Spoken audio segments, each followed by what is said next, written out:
El tema de hoy es hablar o no hablar en los medios sociales cuando hay una crisis del entorno. Empecemos por definir que en este caso nos vamos a referir a crisis no como a una crisis de la marca, no como la crisis que por ejemplo vivió recientemente la empresa United, que se originó en una situación con la marca. Acá estamos hablando de crisis externas, crisis del entorno, como por ejemplo una catástrofe natural, un ambiente de conflictividad política, algo que está pasando afuera y que va a afectar a la marca es a través de la situación país y de cómo está viviendo en ese momento la audiencia. Entonces voy a dar 5 recomendaciones. La primera es entender muy bien la situación. La marca debe comprender cuál es la emocionalidad de sus audiencias para poder comunicarse apropiadamente. La audiencia está triste, está con rabia, tiene miedo. ¿Qué es lo que está afectando de esa situación al ánimo de estos consumidores o de estas audiencias de la marca? Es muy importante que la empresa empiece por entender eso, porque si no, no va a poder comunicarse efectivamente. La segunda recomendación es no aislarse o no ausentarse de estas redes, porque la marca o muchas marcas suelen hacerlo por temor a afectar su reputación, por temor a molestar o ser percibidas como indolentes. Entonces aquí es muy importante que la marca no se aísle, no se ausente de estos medios, porque si la emocionalidad del consumidor es de miedo o es de temor o es de tristeza, más bien en muchos casos va a requerir el apoyo de sus marcas y la ausencia puede verse como algo negativo. Entonces aquí lo importante no es ausentarse, sino entendiendo en el punto 1 cuál es la emocionalidad, buscar la manera en que la marca pueda estar presente sin ausentarse. Entonces eso nos lleva al punto número 3, que es ajustar las comunicaciones, porque definitivamente entendiendo la emocionalidad o entendiendo bien además la situación. Número 2, no ausentarse de esos medios, sino actuando, estando presente, es que vamos a tener el éxito o vamos a poder apoyar a ese consumidor o a ese cliente. Pero allí estamos entonces en el punto 3, ¿cómo vamos a ajustar las comunicaciones? Hay que partir del hecho de que estamos en una situación que no es habitual, que no es normal y por ende hay que ajustar las comunicaciones.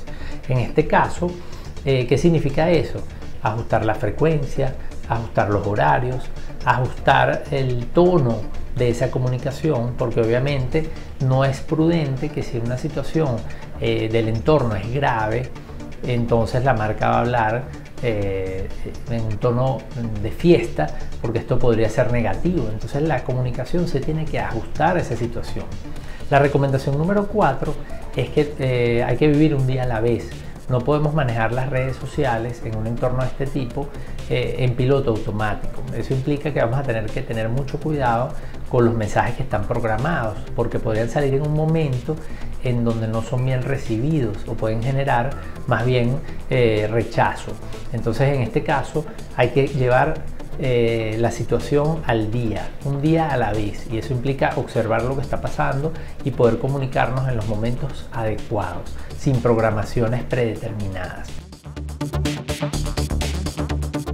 Y la recomendación número 5 es aprovechar las ventanas. Esto implica que va a haber momentos muy críticos en la situación del entorno que podrían indicar que no es un buen momento para poner cierto tipo de mensajes.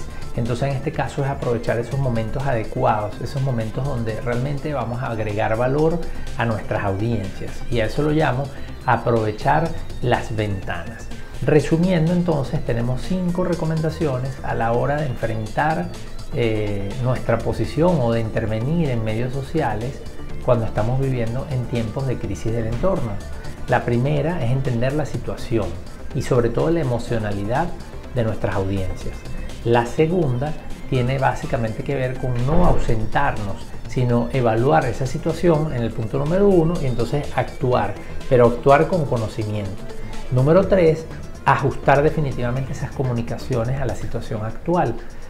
no estamos en una situación de normalidad y por ende las comunicaciones no pueden seguir como si nada pasara. Deben adecuarse en términos del tono, de la frecuencia, de los horarios, etcétera, etcétera. Esa es la número 3. La número 4 es un día a la vez. No podemos manejar de forma automática estas comunicaciones. Debemos estar muy encima de cuál es la situación del entorno, qué es lo que está pasando y por ende entonces podernos comunicar en los momentos adecuados. Y eso nos lleva a la número 5, que es aprovechar las ventanas. Eso significa poder publicar los contenidos en los momentos adecuados, cuando corresponda, así como también quedarnos silenciados en el momento en que no conviene que la marca lance un mensaje que puede ser contraproducente. En este caso, la conclusión final es que aquí no hay fórmulas genéricas, sino que cada empresa debe evaluar la situación y debe tomar en cuenta, obviamente, la magnitud de la crisis, la duración esperada de esa crisis, cuál es el sector de actividad y a qué se dedica la empresa, porque obviamente yo me he referido en términos generales a marcas comerciales, pero hay algunos sectores en donde esto puede variar dependiendo de la naturaleza del negocio. Entonces es muy importante que no tengamos o no nos guiemos por fórmulas generales, sino que analicemos muy bien la situación y cómo afecta a nuestro consumidor, a nuestros clientes y por ende a nuestra marca.